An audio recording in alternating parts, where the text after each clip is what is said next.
All right, ladies, I believe we are live. Hello, hello, and welcome. Thank you guys for joining us today for Propel. We are back for round two, and we are going to be visiting this time with our 2021 honorees for Making History in Heels. And we have two incredible, unstoppable women here with us today. So glad to have the ladies here. We're going to be having a conversation just about what it means to be unstoppable and the work that they're doing and the way that they're showing up in their local communities to make big, big impacts with those that they serve. So, for those of you that don't know, I'm Stephanie Morrow, founder at Transformation Living Systems, and Making History in Hills is one of our marquee events that we have yearly in honor of Women's History Month. And so this year, March 28th, we're going to be celebrating six unstoppable women right here in Dallas, Texas. And a little bit about about the work and about the initiative. A few years ago, I had an idea to really create a platform to celebrate the achievements and the accomplishments of local women right here in our community that are making a difference from all different areas, all different backgrounds, different walks of and so that's just a little bit about the work. And so today I'm going to be talking with Angela Richardson Woods and Ruby Jeanine Batiste, two of the six unstoppable women. So I'm so glad to have you guys here. Say hello. Hello. So, Angie, I guess we'll just start, with you. Just tell us a little bit about who you are, some of the work that you're doing, um, and what it really means to be an unstoppable woman. We can't hear you, Angie. Is your volume on? Yeah, Okay, there you go.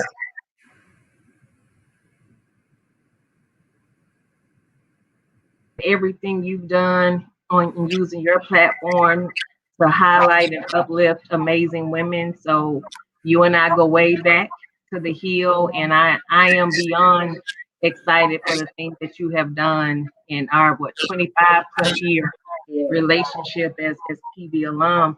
But about me, Dallas native, grew up in Lancaster. Most people know that, and went to Prairie View A&M University, graduated with a bachelor's in agriculture economics. Went on, and my 26 years of service with USDA rural development has really kind of, expanded my environment as far as developing rural communities with economic and community development opportunities. A couple of years ago, I stepped out on faith through a great friend of mine, Brian Coates, and he introduced me to a program, a master's program at Prairie View as well, in community development. And in that program, I realized that whole discipline was something I was doing already on a daily basis. And it was just easy for me to take that knowledge that I had work experience and then pouring it back into the community in which I lived. I've been developing other communities for 26 years, and I thought it would be a great opportunity to work and serve my community. So I first stepped out and joined the Community Development Corporation in McKinney, which we are focused on quality of life projects in the city. I was appointed to that position in 2018, and I'm in my second term currently. And just those opportunities have opened up doors and networking, learning more about what is really going on in some of your larger cities. I'm a mother, single mom of two amazing daughters. One is a senior at Prairie View A&M University, and I have a ninth grader. So I'm a full-time mom. I'm active in my sorority, Delta Sigma Theta Sorority Incorporated. I'm active in my Jack and Jill chapter, my NAACP chapter, and anything else that I see an opportunity that I can serve. So, as being unstoppable is that you keep pressing on. I think what we have to look at, one is taking time for self, but we have a voice, and I think we are charged as Black women to set the tone on how we represent for our minority little Black children and our Black girls, that you remain unstoppable against any obstacle in which you are given. It can be done. Try to take that, and sometimes I look back and think, why do you do so much? And I remember my mom, she passed in 2012, and it was the Christmas before she passed. We were having a conversation, and she just said, why do you do all that? And I just said, Mom, it's just what I'm supposed to be doing. Yeah. And I sit back and probably I complain a lot, but I also know there is joy in service to others.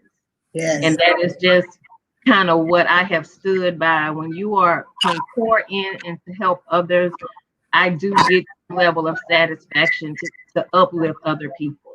Yeah, yeah. I love that. I just jotted that down. Y'all know I'm a teacher, so I'm always taking notes. And as you're talking, I'm sitting there taking notes like I'm in a lecture in class. But you are so right about there being so much joy in service to others. And we'll get into that and dig into that a little bit more. You said a lot of things that I want to come back and revisit. But I'm going to open up the floor and I want Ruby to talk a little bit about who she is and some of her experiences and some of the things that she's been called to do and what that looks like in terms of her being unstoppable. Okay. Hi again, Stephanie and Angela. I'm just so grateful to be in this area with you all and having this space to have this conversation. My name is Ruby Jeanine Batiste, and I am currently living in the Ovilla area, which is Red Oak, Midlothian area of Dallas, Fort Worth area of Texas. I am originally from San Antonio, Texas. I still claim San Antonio, even though I've been in the Metroplex almost 30 years, because that's where, a lot of who are near and dear to my heart are still there. I came up this way to go to college in Denton at Texas Women's University, and went back home to San Antonio for about 15 months, and the Metroplex kept calling me. So I came back to the Metroplex in 96, 95, 96, and started teaching. I am a educator. I've been an educator since my senior year in high school. God opened the doors for me to a new pathway that I didn't know anything about, which now in the educational realm, we call it the career technology education pathway. But I was a health occupation student of America. I wanted to be a nurse at that time. And so that's how I ended up at TWU. My three choices were TWU, Prairie View, and Hampton. That's you should have came to PV with us, Ruby. My mom said I was too social. And the goal was to get a degree. So I needed to go to TWU. So I've always done my best to listen to the guidance of my parents. And so it was TWU where I went, and I made some great friends there and sorority sisters and things like that. And I just truly still love all of them to this day.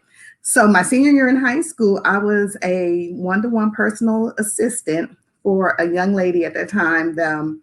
We thought that she had cerebral palsy, but it's really a neurospastic degenerative disorder that she had. And through that, I learned about the world of special education and helping the disabled. So here I was 17, 18 years old, learning that your so-called disability is not a barrier, doesn't make you stoppable. And so this young lady, I still watch her from afar. She's in her late 30s. She's high academic honors, and she may be close to 40 now. But it's been remarkable. I know at one point she was working on her doctorate degree, but I was her hands, because she couldn't use her hands. I was her feet.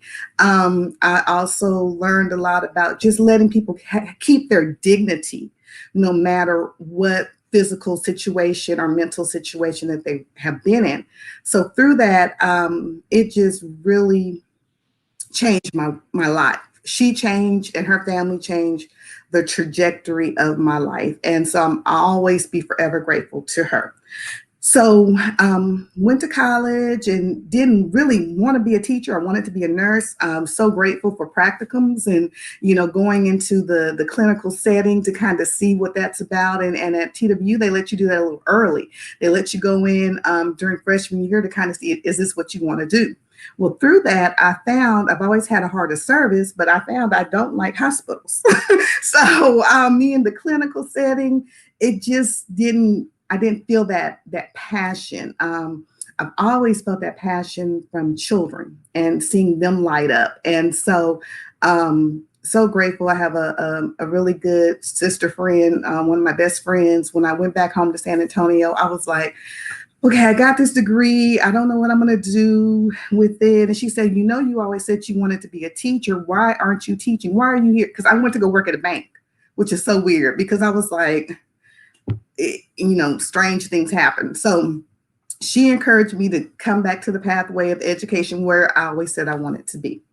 So did that, haven't looked back, had my ups and downs, met some fabulous students, some fabulous families, some fabulous parents along the way, my coworkers. And so happy doing that. But like Angela said, in 2012, something drastically changed my life because we get comfortable in where we think we are and who we think God has called us to be. But my youngest brother was 30 when he passed. And so he left behind his wife and his two young boys. I was the older sister, 9 years older than him, then my younger sister, my mother, my father. And this was the first death in our immediate family. So I kind of started to spiral. And then a few months later, about 14 months later, my dad passed away. And so really started to spiral in a place of unfamiliarity and just having to lean on the Lord for myself, not from what my mother told me, my father told me, or, the church told me. And so he led me to a pathway of my own business, becoming an entrepreneur. So my business that is God's business that I'm the servant of because I didn't come up with any of this on my own, is now inviting new energy custom blends by 9. And so I focus on self-care through body care products, books, hair care products, bath, all that good stuff that women who are unstoppable, we need to sometimes sit back and recharge. And that doesn't mean that you have to go out to the spa or have to call in a masseuse or any of those things. Some of those things we can do right at home in our own bathroom. And through doing that, I've been able to have a tremendous impact in other women's lives. They share their stories about their marriage with me. They share their stories about this is the best skin they've ever had. So God allowed me to heal by being obedient and doing this ministry that he's giving me. And it's also been a benefit to others. So that's just a little bit about me. And I'm still in education. I'm in administration now. I work in Crowley Independent School District. I serve as the chief of federal programs and special education. So special education, I think, will always be a part of me. And I love advocating for those who are outside the box, especially when you think about federal programs. Remember, anytime the federal government has to step into something, that's because somebody's being excluded. So I'm that person that pushes buttons. I push a lot of buttons and ask those questions for inclusive practices, not just for individuals with disabilities, but individuals who are English language learners, who have any type of what's called anything under the Americans with Disabilities Act, and even those students who are on the career technology pathway. So I'm that person who is the champion for everyone outside the traditional box of education. Yeah, basically all of those marginalized groups of students and families and things like that. I think it's great. As you were talking, I jotted down a word and Angie mentioned the word, and it's already kind of emerged as a theme, and that's service, and how really what it boils down to is just being able to serve, whatever the industry, whatever the field or the area, but just being able to serve, and how there is this joy and there is this fulfillment when you are answering this call to serve. It's what some call a spiritual vocation or a divine calling, or that thing that that are part of that thing that you've been created to do. So I know, when you are making the kinds of strides that you ladies are making here I mean, we're in 2021. Angie, I remember 1996 like yesterday. Girl, look, my stomach was still flat. Everything was right. It was, We can like, take it further. 1992. well, yeah. 1992. Life was, things were, they Yeah. were just so different. And so to have just lived and experienced so much change and transformation, obviously for the better, it's just been just a joy to just watch and be a part. So I said all that to say a lot of times in this space, we are first. We are the first in our families and the first in our generations to do certain things or to accomplish certain things. So I want to have a little bit of a conversation around what was that first and what it's like and what are some of those challenges associated with being first. I always say being first is a blessing and it's also a curse because sometimes there is no pattern. And so you become the pattern, you become the prototype. So you do a lot of, flying on, what they call it, flying the plane while you're building it, right? Leaping and growing your wings on the way down when you're the first because you don't have those strong supports to really help you guide and navigate whatever the experience is that you're looking to have. So either one of you just jump in and just kind of talk about what it is that you've been the first in your generation to accomplish and what that's looked like. I'll let Ruby go first since I went first last time. Oh, so I have a large family, and I don't want to discount anybody if I'm not the first, but I'll speak about my immediate family. There are a few things I remember.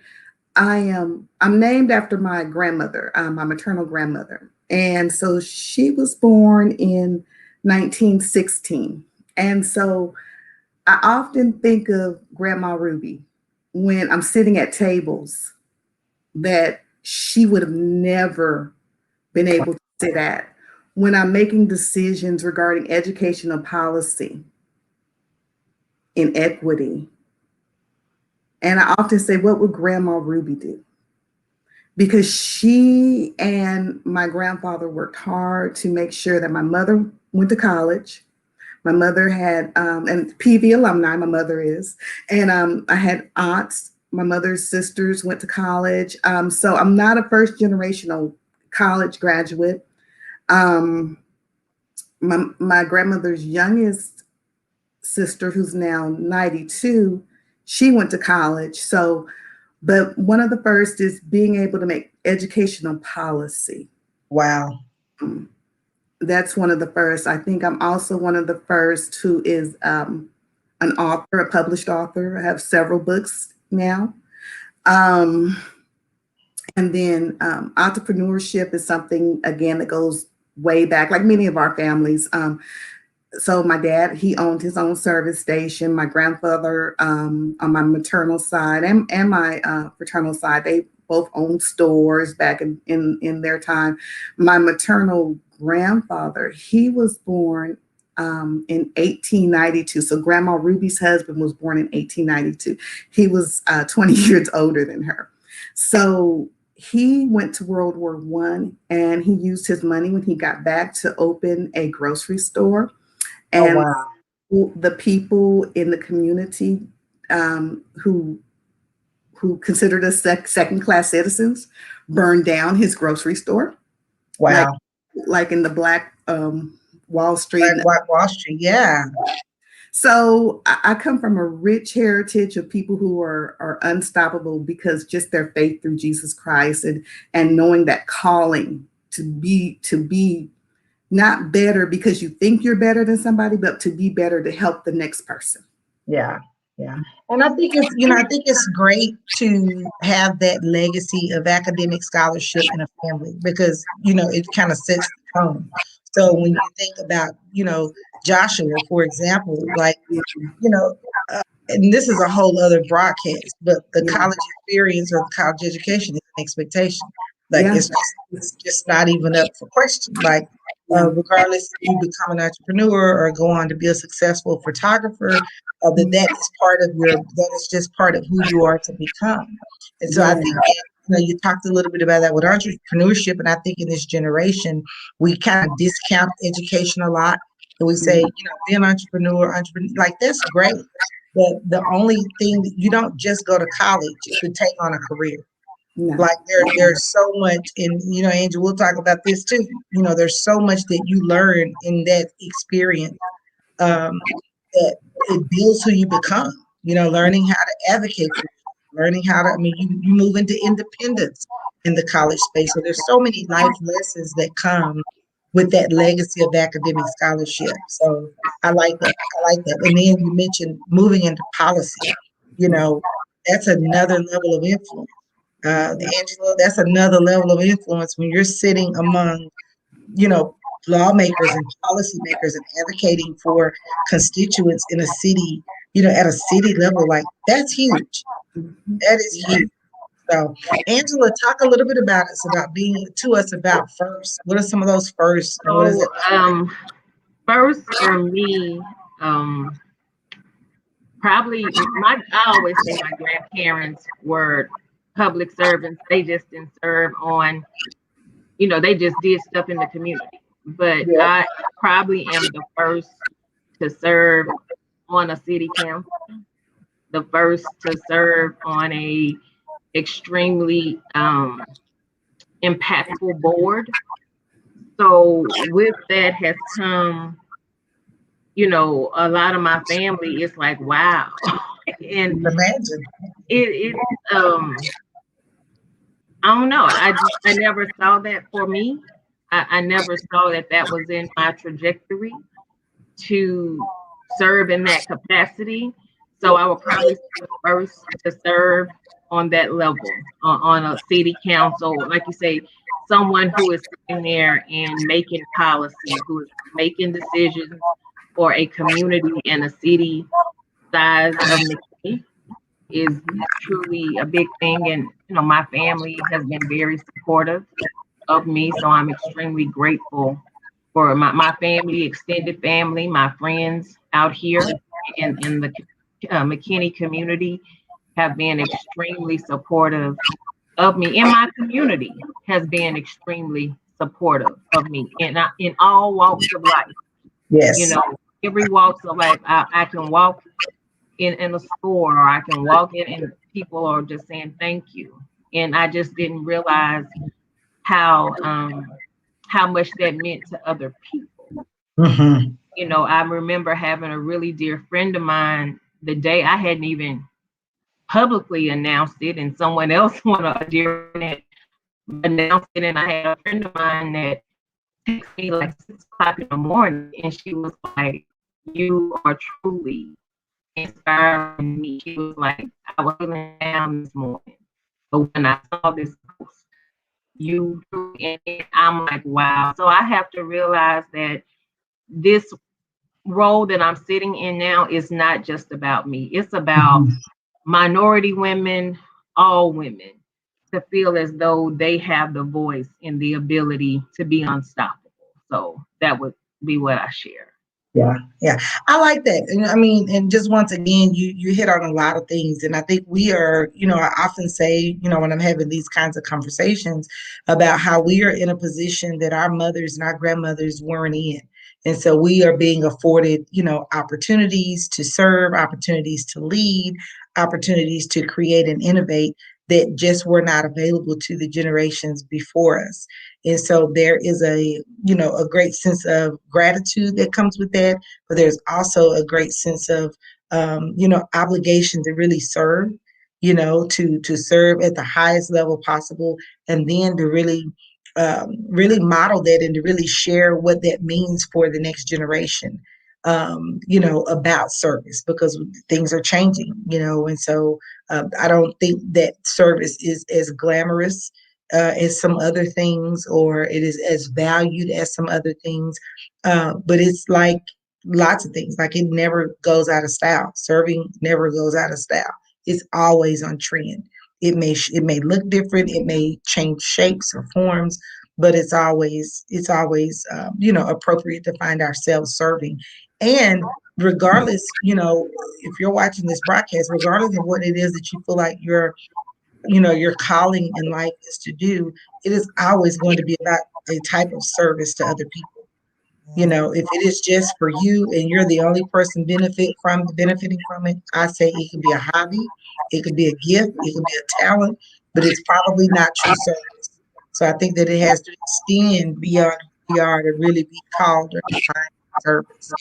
So, thinking about what you know now, just about life, and as we've been wives and moms and professionals and friends and mentors, and now serving in these different spaces.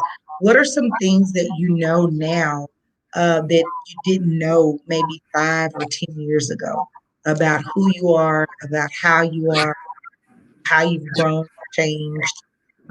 Now that you didn't know then? I'll jump in on this one. In my current career, probably 5 or 10 years ago, I was probably at a place, I work for the federal government, of saying, I'm good. Y'all gonna have to roll me out of here type, type, because I'm good. And somewhere down in the last 4 years, I think as my children are getting older and not as dependent on me, something clicked and said, what am I gonna do with this next half of my life? How impactful can I be? And I didn't even really know. Sometimes you don't even know what's in you. It takes other people to see it in you and to nudge you and say it's in you. And just like say the opportunity to go back to school and get my master's, and to know that even in that particular, some of my cohorts in my class, I was able to share with them some real life situations as it pertains to community development, economic development programs. And they soaked it all in. So I realized, Angie, you really have something that you can share with other people. And I think that kind of got a surge in me to say, I have a whole lot more to do, and I have a whole lot more to offer. And so it just really, changed the trajectory of things for me, because I realized I have a lot of work to do. And I knew I was smart, and but I just didn't realize, Angie, you are knowledgeable. You are a wealth of knowledge to other people. And that just kind of switched something for me. So I'm in a whole different mode in this second half of my life. So that's something 5 or 10 years ago, there is no way I thought this is where I would be. Did I ever think I would be sitting on the city council for the city of McKinney, one of the largest cities in the DFW area, and one of the fastest growing cities in the world, in the nation? No. Did I know my information was going to go all over the U.S.? No, I did not realize that. Wow. But I'm grateful that something clicked in me several years ago to say, you have a lot more to offer. So that would be what I would share. Yeah. And I like that, because I think especially sometimes as moms and wives and partners and things like that, we feel like, there's a joy that comes in that work. But there's something more, maybe not necessarily, bigger or better, but that we've been a lot of times called to do something in addition to being a wife and mom. And so I encounter a lot of women who are where you were 4 years ago, who say life is good. I'm moving up the ladder corporately, or, things that, there's, I don't have this sense of professional unrest, but there's more. Like, I've got more that I could be doing, more that I could be contributing and giving. And I've got to be able to put my finger on that. Like, I know that I'm supposed to be showing up. And so those are the women that I serve. Those are the women that are my tribe. I really will tell you, it's just like that. So I get it. I so get it. And I say to those women that maybe listen to this broadcast, you have to do both because I can't wait. My kids are 9, about to be 9 and 11. So I don't have the luxury of saying, when my son graduates from high school, that's when I'll figure out what happens in the next, like I've got to figure out how to take advantage of the time because tomorrow isn't promised. So often women put their greatness on hold. They'll put these conditions around the greatness. Or when this happens, then I'll show up and speak. Or when this happens, then I'll move to that work. And so now is the time. Now is definitely the time. What about you, Ruby? What have you learned, or what do you know now that you just didn't know years ago? What I've learned about life is my spiritual journey has really, really evolved for myself. I was wasn't a preacher's kid, but I was a deacon's kid. So we were in church, 5 days a week, 4 days a week, all that good stuff. And I really learned how to lean on God in all things, ask Him for advice before moving into everything. I was very, very comfortable with where I was. At that time, 5 years ago, I was a district administrator still, but it was close to my home. And I didn't have to drive very far. And, I could be the best mom in the world, like we spoke about, and talk about being the best wife in the world in my mind. But there was still a lot more that I had to offer. So then also just learning a little bit more about being obedient to when you get that calling, not waiting, when my son gets out of high school. You have to kind of start planting your seeds now and nourishing the heart, nourishing the soil for the harvest.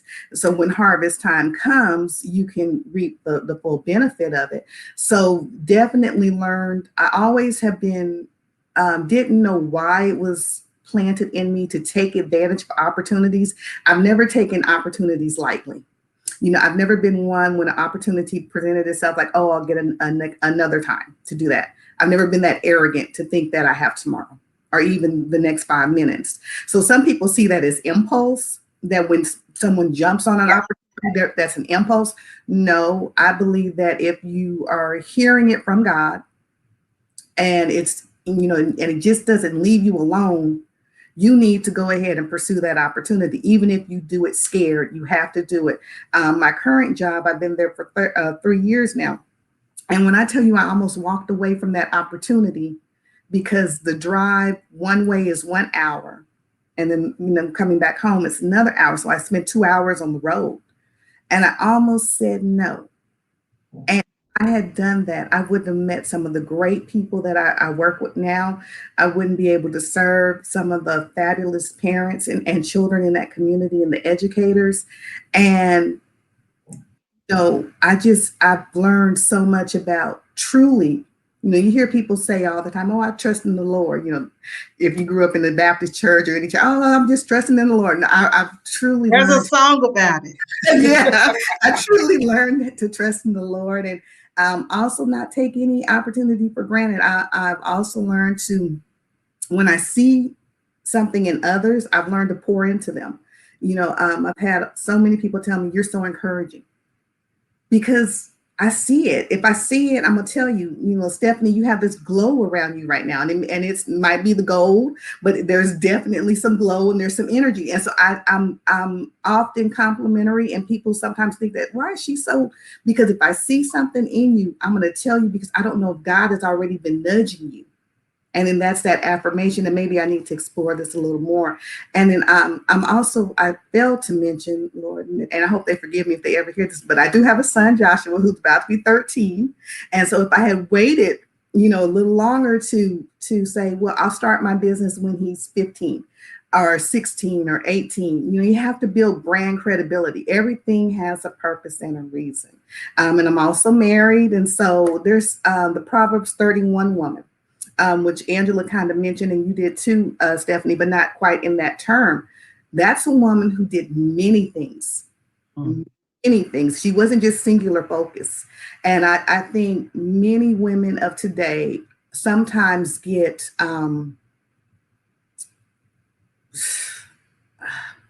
sidetracked of thinking they do too much.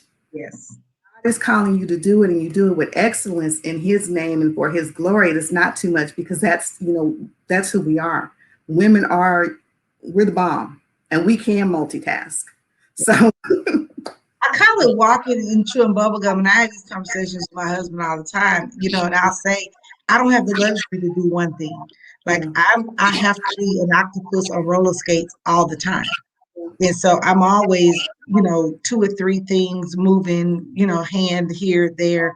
Like I just don't have the option to just, singular focus. So this happens, for X amount of years. Then I move here, So I think it's just one of our superpowers as women is being able to just kind of, to move and to be flexible and to be be able to be adaptable. So, I want you guys to think a little bit about or talk a little bit about some of what those that are watching can expect next from you. There's always a next. Here, I often say next is now, and I don't like being a slave to my future, but I'm always thinking about what's to come. And I'm always thinking about how where I am today is going to help build the bridge to what could possibly be. So, as we get ready to kind of wrap up a little bit today, I want to, just have you guys talk a little bit about what you think or what you are perceiving could be possibly next for you, kind of that direction that you see yourself going in, and what that may look like. Ruby, you said something earlier that I jotted down about how to know what to pursue and there are good ideas and there are God ideas. I often say that God ideas are the ones that stay. They come and they rest, and they're there sometimes for months or years, because I believe that there's a gestation period that when we get inspiration, that just like a baby, you don't get pregnant and have the baby the same day. There's a gestation period. And so a lot of times with things that, that God places in us, there's that gestation period. And so that's how I'm able to tell good ideas that come and go from God ideas. They stay. So when you think about those God ideas and those kinds of things, what's next for you ladies? You are unstoppable. So we know there's no stopping. There's only up, moving up from here. So what's next? I'll go. So I have to pay homage to one of my best friends, Dr. Valisa Lewis, and she had through one of her organizations, she does this thing. She said, "We're doers." Hashtag doers. And as Black women, as mothers, as wives, as sisters, aunties, we are doers. So we're always doing something. And even when we're laying down, we're doing something. We are thinking, we are processing Absolutely. our next Absolutely. move. And I think she's probably watching. So her hashtag, we are doers. And I think for me in this next phase in my life, in my current career, looking at opportunities that I can even go higher and not stay complacent where I was and thinking I was good, because I can be better. And I think what I have to offer is definitely wanted at the higher level. So I'm constantly, from a career perspective, also doing things to just add to my skill set to be a better employee on a public service level. Again, I am the current city council person for District 1 in McKinney, Texas. We do have elections coming up in May. I am not going to run because I made a commitment to my daughter that I have to be present in her life. That's a big 4-year commitment. If she plays sports, I don't want to hear about her deed from somebody else. I don't want to hear about she had 4 aces from someone else.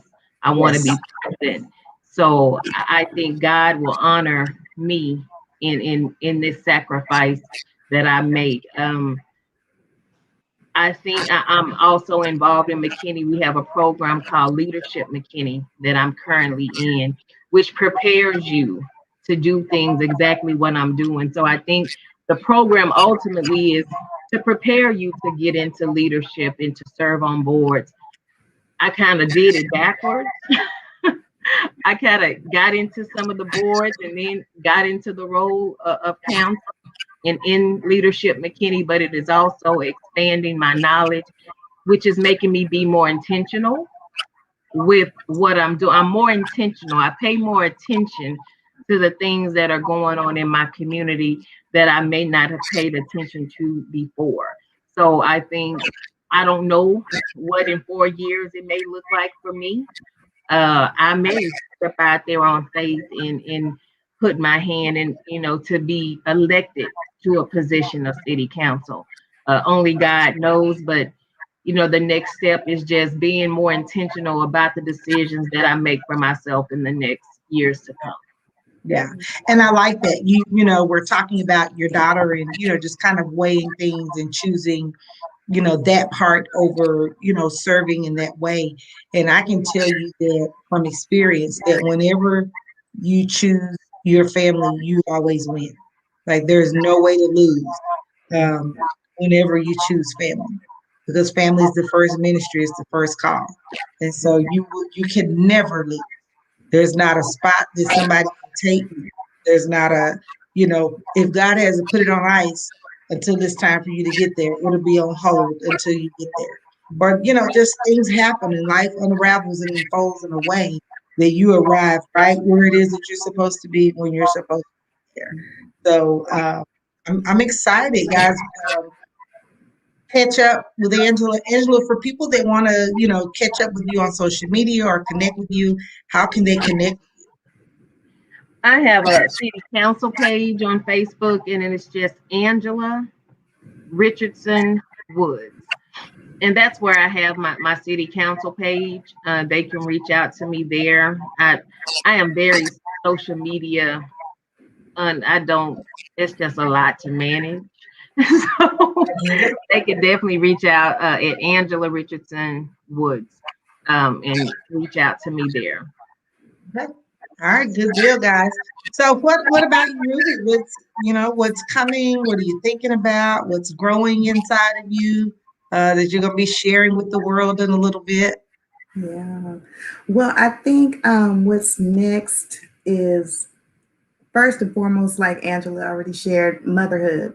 My son will be 13. He's our only child. And so that time has flown. But in that, knowing that he has, a great dad who's always there. And I feel like as a mother, I now have to learn how to let him go and grow with dad and not be everywhere all the time. Of course, at his games and stuff, I don't want to hear about, his touchdown, his block, or whatever he's doing, his basketball shot. I don't want to hear about that from everybody else. But I don't have to be at every practice anymore. So, right. So that'll leave more time for me to participate in my sorority. I really plan on becoming a lot more involved in that sororities, Alpha Kappa Alpha, part of the DeSoto chapter, Upsilon Lambda Omega. And I look forward to doing that on the social side of things. And then I also look forward to expanding the wellness part of my business, which our motto, our purpose in Custom Blends by 9 is we're committed to the total wellness of the mind, body, and spirit. So the books are for the mind, the bath and body products for the mind and the body, and books are for your spirit too. And I really, I'm speaking with one of my former classmates in San Antonio. She does floral arrangements and, just doing classes, like putting together a day where we can go make flowers one part of the day, and the next part we can make soap, or we can make bath bombs, like Stephanie when we did with Madison, just something that lets women create, because when we create, that alleviates some of the stress. And you'll find that you can sometimes sleep just as well after having a lavender bath versus, have the same as you would having a glass of wine. And so it just depends on what's going on. I also have one of my good sister friends, a sorority sisters. I'm nudging her because she's really great in fitness. And I would call her name, but she might get mad, but she knows about nutrition and fitness. And I would just love to have a wellness expo. And for me, and Stephanie will get mad at me too. And I shouldn't use the word mad, but she'll get mad at me by saying, sometimes for me, it's not always about the profit. It's about putting it out there for people and making it affordable, because as women, in my recent book that I just released, the Chief Encouragement Officer, the last chapter talks about self-care. We don't care for ourselves properly. And so everything to me at this point in my life, I really try to make really, really affordable, because I don't want that to be a barrier for people coming. And I get fussed at that a lot about that, and I am going to charging my prices soon, so that's going to be a what's next. And so but that's the immediate future. This is my 25th year in education, and so I'm at the tail end. And on the career side, I want to start developing other educators to be a chief or to be a district level administrator, finding my space at current conferences to do that. Those women. But I will never forget, in 2002, when I was working on my master's, I had a professor at TWU tell me, Ruby, you're really good, but I never hear your voice. She said, you're going to have to learn to use your voice. Oh, wow. Best I ever received in my professional life, because I was not using my voice. I would.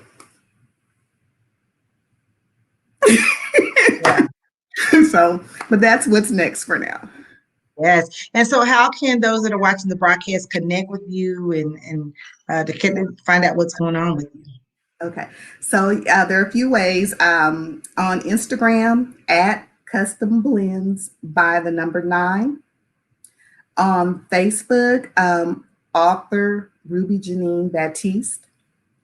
And then my email on my business side is info@customblends by9.com, and that's the numerical number 9. And then if you're in education and you want to know a little bit more about some of the things that I do, just go onto the Crowley ISD website, look up special education or federal programs, and you'll see me, and you can just shoot me a message. Yes, guys. So there you have it, guys. We have 2 of the unstoppable women. I'm so excited. And this is my wheelhouse. So I could be in this space for a really, really, really long time. But 2 of our honorees that will be honored this year, 2 unstoppable women right here in the Dallas-Fort Worth Metroplex, doing incredible, amazing things. We still have room, so we'd love to have you there. This is just a little snippet of the kinds of conversations and interactions and exchanges that will be happening when we connect these 6 powerhouses for an event. So we'd love to have you there with us on March 28th. There are still seats available at stephaniemara.com. I can tell you that I'll be back tomorrow, I believe at 11 or either at 11:30, having a conversation with another history maker. And then I'll be back the following week, wrapping up with the last 3 ladies. And so, as I said, I wanted to just create this space to share with you about these women. We put these images up, pictures up, and they're great, and you guys look fabulous. But it's nothing in comparison to the work that you're doing, and just who you are and the contributions that you're making. And so I wanted to be able to do this to create some space to share that. Pictures are great, but if you think they look good, you start talking and finding out who these women are and what they do and what they bring to the table. Actually, they bring the table. They create the table. We're not just coming to the table. We're creating the table. These are table creating kind of women that we're going to be honoring this year. So once again, thank you guys. Thank you, Angela. Thank you, Ruby, for being here today. Thank you for saying yes. It is an honor to honor. It is a just a real honor to serve in this way. For me, this is a type of service, and so to be able to serve in this way it just brings me just an immense joy. So I look forward to seeing you ladies there on the 28th with your heels on. It is going to be amazing. Look, I haven't had our heels in over a year, so I don't know how this is going to work. So we'll see. We'll Exactly. see. But you We'll know, see about and this. again, you are an unstoppable woman. You Yes. know, Yes. I've known you for over 25 years. You were a powerhouse on the Hill at Prairie Grand University, and you have continued to be a beacon of light in the platform that you are creating for all of us women. And I am so proud of you. I am beyond proud to call you friend, to call you sister. I am beyond proud, and thank you for this honor that you have bestowed upon us, because I think what happens in many of us, we're so used to doing the work and we just assume this is what we're supposed to be doing, and it's not supposed to be an honor because it feels like this is just what we're supposed to do. So thank you for even thinking enough of us to set us aside to give us this honor. So kudos to you, sis. Thank you. Absolutely. Thank you. Absolutely. Every year is done in excellence. So, like I tell everybody, Stephanie, if they have not been to one of these events, they are missing out. I mean, I think I've been to every single one of them. Every single one. Yeah, You've been. and I loved it. And I was just ecstatic. I'm saying, I'm an honoree. I'm like, how did that happen? But I just love it. I love it. I But love this Yes. this was my first, but I'm sure this will be the beginning of my ability. I want to support you. So this is just the beginning of the relationship that I hope that I'm here to support you in the endeavors that you do. Thank you. Thank you guys. Thank y'all so much. Today's my lucky day, literally. I got on green earrings. So it. I don't have thank one you, of thank you, thank you. So, all right, guys. So we're gonna get out of here. We'll be back tomorrow, 11. I think it's 11 o'clock. Thank you, ladies, so much. I'll see you guys there on the 28th, making history in Hills again. If you want to join us, go to stephaniemorrow.com. I'll put that in the chat. The link for tickets as well. Grab a seat. Grab a friend. Grab another woman who is on a mission to do amazing things, that wants to connect with other unstoppable women. And you guys meet us in Dallas on the 28th in your heel. All right. So we'll see you guys next time. Thank you. Bye-bye.